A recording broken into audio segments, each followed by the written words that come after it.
नमस्कार दोस्तों, स्वागत है आप सभी का। तो डियर स्टूडेंट, इस वीडियो में हम कक्षा 10 की अर्धवार्षिक परीक्षा के लिए गणित विषय के जो इम्पोर्टेंट क्वेश्चन है उसको हम यहाँ पर करने वाले हैं।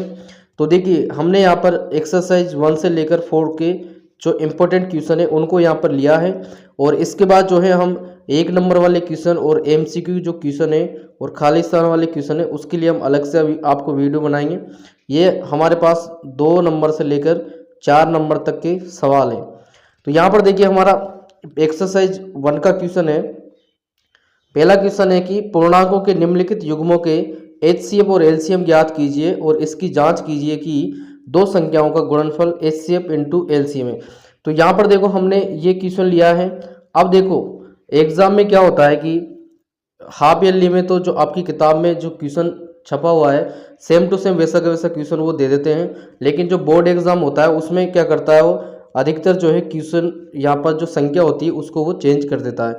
जैसे मान लो कि यहाँ पर 26 और 91 का हमसे पूछा गया है HCF और LCM, तो वो हो सकता है 25 और 125 देते या उसके अनुसार कुछ भी वो दे सकता है। तो हमें बहुत से स्टूडेंट क्या करते हैं कि क्वेश्चनों को रट लेते हैं, जैसे 26 और 91 इसको रट लेंगे कि हाँ हाँ इससे हमें ये करना है, इतना इसका आंसर आएगा।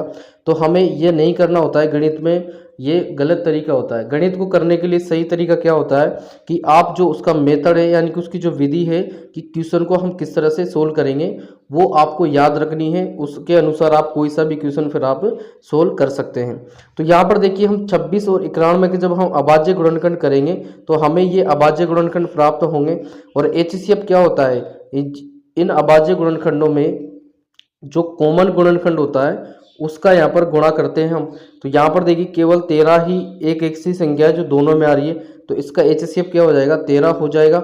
और LCM के लिए हम क्या करते हैं, जो कॉमन है उसको तो हम एक बार लिखेंगे। जैसे 13 यहाँ पर कॉमन है तो 13 हमने एक बार लिख दिया, और बाकी की संख्याओं को इससे कैसे हम यहाँ पर गुणा कर देते हैं। तो 182 इसका क्या आएगा, LCM आएगा। और इसके बाद इसने पूछा है कि दो संख्याओं का गुणनफल उनके HCF और LCM के गुणा के बराबर होता है। यह हम सभी जानते हैं, तो हम यहाँ पर इनको गुणा भी कर देंगे, HCF और LCM को गुणा करेंगे और उन संख्याओं का गुणा करेंगे। तो इसका आंसर आएगा 2366, और इसका भी आंसर 2366। तो हमने यहाँ पर ये जो है हमारा सत्य हो गया। अगर मान लो आपका ये बराबर नहीं आता है तो हो सकता है आपने HCF और LCM निकालने में गलती कर दी हो, या फिर आपने ये गुणा में गलती कर दी हो। ये आप सभी जानते हो कि दो संख्याओं का गुणनफल जो है उनके HCF और LCM के गुणा के बराबर होता है। इसी फॉर्मूले को लेकर एक अगला क्वेश्चन इस तरह का पूछा जाता है कि HCF ऑफ 306, 657 9 दिया है, तो LCM ऑफ 306 और 657 हमें ज्ञात करना है। अब यहाँ पर देखिए, HCF देकर LCM पूछा है, तो यहाँ पर देखिए कुछ भी पूछ सकता है, या आपको HCF या आपको LCM देकर HCF वो पूछ सकता है, या कोई एक संख्या वो आपसे पूछ सकता है। तो आप इसके अकॉर्डिंग उस सवाल को कर सकते हो। तो देखिए, यहाँ पर क्या दे रखा है उसने, HCF दे रखा है 9। तो हम जानते हैं कि LCM इंटू HCF वो किसके बराबर होता है, दो संख्याओं के गुणनफल के बराबर। इसलिए अगर हम यहाँ से LCM निकालें तो HCF क्या है, गुणा में, तो इधर भाग में चला जाएगा, ये इधर भाग में आ जाएगा।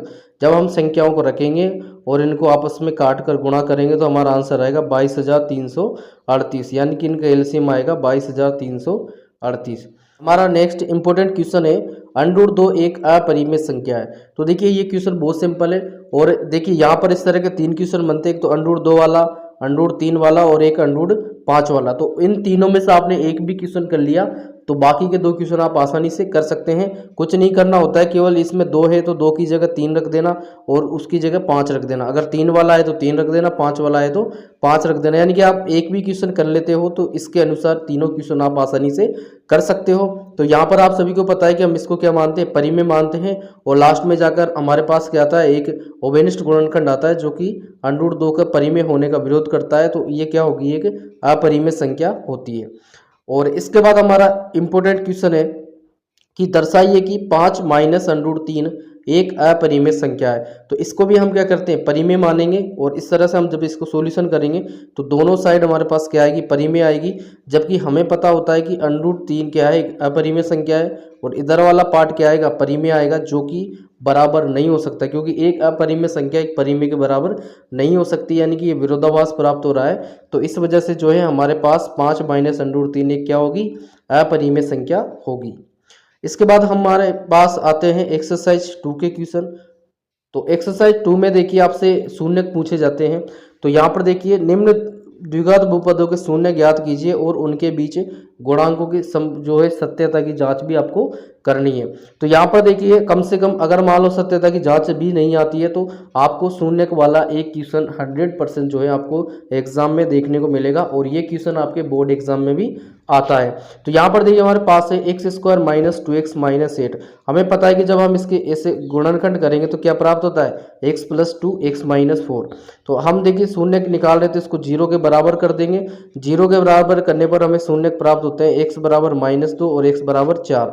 और हम इसकी सत्यता की जांच इस तरह से कर लेंगे, शून्यकों का योग यानी कि इनको जोड़ने पर और इनका जो यहाँ पर फॉर्मूला है उनसे दोनों का मान जो है एक जैसा ही आना चाहिए।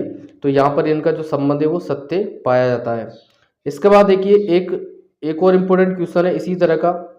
द्विघात बहुपद x square plus 7x plus 10 के शून्य ज्ञात कीजिए और उनके गुणांकों के बीच जो संबंध है उसकी जांच कीजिए। तो यहाँ पर देखिए हम इसके जो है गुणनखंड करके इसका यहाँ से हम मूल निकालेंगे तो शून्य किसके निकलेंगे -2 और -5 और इस तरह से हम इसकी जो है जांच कर लेंगे यानी कि दोनों आंसर इसके सेम आएंगे। इसके बाद देखिए इसी तरह का एक और इम्पोर्टेंट क्वेश्चन है। यहाँ पर देखिए हमने 3 इंपॉर्टेंट क्वेश्चन लिए क्योंकि 3 तरह के क्वेश्चन आपसे यहाँ पर पूछे जाएंगे। बहुपद एक्स स्क्वायर माइनस 3 ये क्वेश्चन तो पिछले बार बोर्ड एग्जाम में भी आ चुका है। और शून्य को तथा गुणांकों के बीच जांच कीजिए। यहाँ पर देखिए केवल क्या दे रखा है एक्स स्क्वायर -3। तो जब हम यहाँ से निकालेंगे तो इसके √3 प्लस का √3 और प्लस का √3 और माइनस का √3 इसका जो है आंसर आएगा और ये इसकी जांच हो जाएगी। इसके बाद एक क्वेश्चन यहाँ से इस तरह का पूछा जाता है कि एक द्विघात बहुपद ज्ञात कीजिए जिसके शून्यकों का योग तथा गुणनफल क्रमशः -3 और 2 हैं। इस तरह का क्वेश्चन भी यहाँ से जो है पूछा जाता है। तो देखिए हम क्या करते हैं, इसमें मान लेते हैं कि माना वो द्विघात बहुपद ax square plus bx plus c है और इसके शून्य क्या है अल्फा और बीटा है। तो हमें पता है कि अल्फा प्लस बीटा बराबर -3 दे रखा है और अल्फा इंटू बीटा बराबर 2 दे रखा है। जब हम इनको सॉल्यूशन करेंगे तो ए और बी और सी के हमें ये मान प्राप्त होंगे और हम इसमें जब मान रखेंगे तो हमें क्या मिलेगा x square plus 3x plus 2 इसका आंसर हमें मिलेगा। और इसका एक दूसरा तरीका भी होता है कि उसका फॉर्मूला है के x square minus alpha plus beta into x plus alpha into beta. इससे भी आप इसको कर सकते हो। इसके बाद हमारा जो है अगला इम्पोर्टेंट क्वेश्चन है, ये यहाँ से हमारे पास एक्सरसाइज 3 के क्वेश्चन आ जाते हैं ग्राफ वाले। तो ग्राफ वाले में भी वही है कि आपको केवल जो है आपको ये ध्यान रखना है कि उसके पॉइंट हम कैसे निकालें। ग्राफ में भी आपको देखिए जैसे मान लो हम इन समीकरणों को कर रहे हैं तो वहाँ पर हो सकता है दूसरी समीकरण भी वो आपको दे सकता है। तो इसमें भी आपको बस तरीका याद होना चाहिए कि किस तरह से आपको ये सॉल्यूशन करना होता है। तो हमारा क्वेश्चन है कि एक आयताकार बाग जिसकी लंबाई चौड़ाई से 4 मीटर अधिक है का अर्ध परिमाप 36 मीटर है, तो बाग की विमाएँ ज्ञात कीजिए। तो यहाँ पर देखिए हम क्या मान लेंगे, माना आयताकार बाग की चौड़ाई x मीटर है और बाग की लंबाई क्या है y मीटर है और अर्ध परिमाप इसने दे रखा है 36 मीटर। तो अर्ध परिमाप क्या होगा, ये होगा। तो इस वजह से x प्लस वाई हमें 36 मिलेगा। और प्रश्नानुसार बाग की जो लंबाई है वो चौड़ाई से कितनी है 4 मीटर अधिक है, इसलिए हम क्या लिखेंगे y बराबर x प्लस 4। तो हमें ये 2 जो है यहाँ पर मिलेंगे। तो इनसे अगर हम पॉइंट निकालेंगे तो समीकरण 1 से हमें ये पॉइंट मिलेगा और 2 से हमें ये पॉइंट मिलेंगे। फिर हम इसका इस तरह से ये ग्राफ बनाएंगे। अब देखिए ये इसने ग्राफ विधि से सोल्व कर रखा है, आप चाहो तो इसको दूसरी विधि से भी सोल्व कर सकते हो, कोई इसमें दिक्कत नहीं है। आपके यहाँ पर एक तो है ग्राफ विधि, इस बार सिलेबस में आपकी 3 ही विधियाँ हैं, ग्राफ विधि है और यहाँ पर आपकी प्रतिस्थापन विधि है और एक है विलोपन विधि। ये 3 विधि ही यहाँ पर इनको सॉल्यूशन करने की है। इसके बाद देखिए अगला क्वेश्चन है हमारे पास, ये ग्राफ का क्वेश्चन है, ये आपको ग्राफ विधि से ही करना है और वेरी वेरी इंपॉर्टेंट क्वेश्चन है कि समीकरण हो x माइनस वाई प्लस 1 बराबर 0 और 3x प्लस 2y माइनस 12 बराबर 0 का ग्राफ खींचिए और x अक्ष और इन रेखाओं से बने त्रिभुज के शीर्षों के निर्देशांक ज्ञात कीजिए और त्रिभुजाकार पटल की छायांकित कीजिए। जब हम यहाँ से समीकरण 1 से जो है हम बिंदु हम ये निकलेंगे और 2 से हमारे ये बिंदु निकलेंगे और यहाँ से हम इस तरह से ये ग्राफ बनाएंगे तो हमारा जो है ये त्रिभुज का बनेगा, उसके निर्देशांक ये आएंगे। तो इस तरह से आपको इसका सॉल्यूशन करना होता है। इसके बाद देखिए हमारे पास नेक्स्ट क्वेश्चन है कि निम्न रैखिक समीकरण युग्म को प्रतिस्थापन विधि से हल कीजिए। अब यहाँ पर देखो आपके पास है 3 विधियां हैं, प्रतिस्थापन विधि है, विलोपन विधि है और एक है ग्राफी विधि। अब जैसे मान लो उसने ये जो है इक्वेशन उसने दे दी, समीकरण दे दी, और अगर वो बोलता है कि निम्न समीकरण को हल करो, केवल ये बोलता है कि हल करो, तो आपके को जो तीनों विधि में से जो अच्छी लगे, अच्छे से समझ में आए, उन तीनों में से एक विधि से आप कर सकते हो। लेकिन अगर वो नाम देता है, जैसे मान लो इसमें दिया उसने कि प्रतिस्थापन से करो, तो आपको उस क्वेश्चन को, उस इक्वेशन को केवल प्रतिस्थापन से ही सोल्व करना है, दूसरी से नहीं करना है। अगर वो देता है कि विलोपन से सोल्व करो तो आपको विलोपन से करना है, अगर वो देता है कि ग्राफ से सोल्व करो तो ग्राफ से सोल्व करना है। तो जब हम यहाँ से विलोपन से सोल्व करेंगे तो हमारा आंसर आएगा x बराबर 9 और y बराबर 5। इसके बाद देखिए यहाँ पर अगली हमारे एक्सरसाइज 4 के क्वेश्चन आ जाते हैं। एक्सरसाइज 4 का हमारा पहला इंपॉर्टेंट क्वेश्चन है कि गुणनखंडन द्वारा समीकरण के मूल ज्ञात कीजिए। देखिए जो काम हमने शून्यक निकालने में किया वही काम हम यहाँ पर करेंगे। शून्यक में क्या होता है, हम उसको जो गुणनखंड है उसको बाद में जीरो करते हैं, लेकिन इसमें पहले ही बराबर जीरो रहता है। तो हम यहाँ पर जब इसको बराबर ये इस तरह से हम इसके गुणनखंड करेंगे तो हमें यहाँ पर गुणनखंड मिलेंगे 2x - 3 और x - 1 बराबर 0। तो यहाँ से हमें जो है इसके जो हम यहाँ से मूल निकालेंगे तो हमें मूल कौन कौन से मिलेंगे, एक तो 1 मिलेगा और एक मिलेगा 3/2 यहाँ पर मूल मिलेंगे। जो हम बहुपद में उसमें क्या बोल रहे थे कि वहाँ पर जो हम शून्यक बोल रहे थे उसी को हम यहाँ पर मूल बोलेंगे, ठीक है। और अगला क्वेश्चन है हमारा कि द्विघात समीकरण के मूल ज्ञात कीजिए। ये भी उसी की तरह का क्वेश्चन है, ये भी इंपॉर्टेंट क्वेश्चन है कि 3x² - 2√6 × x + 2 बराबर 0।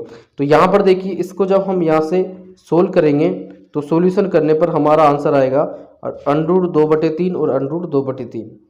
इसके बाद हमारा अगला क्वेश्चन है विविक्तिकर वाला। ये क्वेश्चन में आपसे जरूर पूछा जाता है कि द्विघात समीकरण का विविक्तिकर ज्ञात कीजिए और फिर मूलों की प्रकृति ज्ञात कीजिए। तो आपके पास 3 कंडीशन है, वास्तविक, काल्पनिक और जो है बराबर और भिन्न भिन्न, वो आपको याद रखना है। तो यहाँ पर देखिए ये हमारा क्वेश्चन है कि इस प्रकार का है। तो हम यहाँ से पहले तो ABC के मान निकालेंगे, ठीक है। फिर हमारा विविक्तिकर होता है b² - 4ac, इसका मान हम निकालेंगे। तो यहाँ से देखिए माइनस में आ रहा है, माइनस में आ रहा है यानी कि 0 से क्या आ रहा है, छोटा आ रहा है। तो छोटा आ रहा है तो इसके कोई वास्तविक मूल नहीं होंगे, यानी कि इसके क्या होंगे, काल्पनिक मूल होंगे। अब यहाँ पर देखिए ये एक कंडीशन ये वाली फुल हो गई। हो सकता है कि एक कंडीशन इस तरह से आ जाए कि मान 0 से बड़ा है या मान 0 के बराबर आए, ठीक है। 0 से बड़ा आता है तो क्या होता है, भिन्न भिन्न होते हैं, बराबर आता है तो क्या होता है कि समान होते हैं। तो इस तरह से आपको ये लिखना होता है। तो यहाँ से हो सकता है कि और इक्वेशन आपको दे दे, लेकिन तरीका आपका सेम रहेगा। इस वजह से मैंने आपको पहले भी बोला था कि आपको क्वेश्चन नहीं रटना है, क्वेश्चन रटने की जगह आपको विधि को याद करना है कि इसकी विधि क्या रहती है। इसके बाद आपसे जो है एक क्वेश्चन ये आपसे पूछा जाता है कि निम्न प्रत्येक द्विघात समीकरण में k का ऐसा मान ज्ञात कीजिए कि उसके 2 मूल बराबर हो। इस तरह का क्वेश्चन आपसे पूछा जाता है। अब यहाँ पर देखिए हमारे पास 3 कंडीशन थी, एक तो है मूल बराबर, एक है मूल भिन्न और एक है काल्पनिक। तो यहाँ पर इसने दिया है 2 मूल बराबर हो सकता है वो ये दे दे कि 2 मूल भिन्न हो या काल्पनिक हो, तो उसके अकॉर्डिंग आपको ये शर्त लगानी है।